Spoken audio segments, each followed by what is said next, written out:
Has passed since the brutal murder of 6-year-old Jonbenet Ramsey.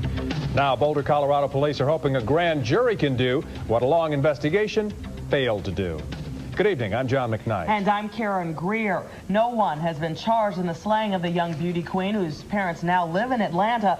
But Boulder court officials have started the tedious task of choosing a grand jury that could hear evidence in the Jonbenet Ramsey killing.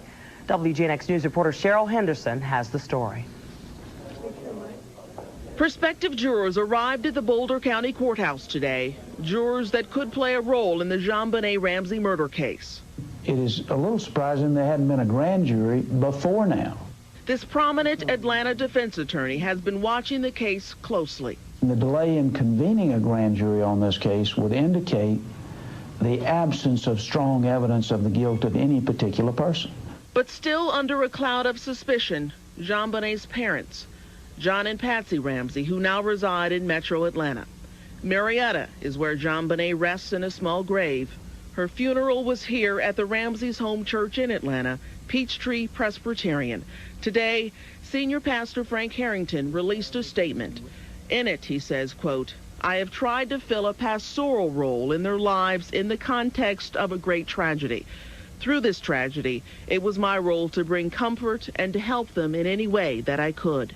If I had to say, is there enough to indict the Ramseys, I would say no. Today, possible jurors filled out 2-page questionnaires asking their basic knowledge of the Ramsey case. It is the first time a questionnaire is being used to choose a grand jury in that county. But the Boulder District Attorney hasn't decided yet whether to present the Ramsey case to the newly forming grand jury. On the other hand, some legal analysts say there's no question this grand jury will hear the evidence.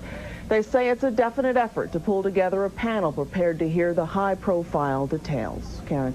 Thank you, Cheryl. The jurors will sit on the State District Court grand jury for up to 18 months. Right now, there are 140 prospective jurors, a pool that will be pared down to 12 with 4 alternates. James,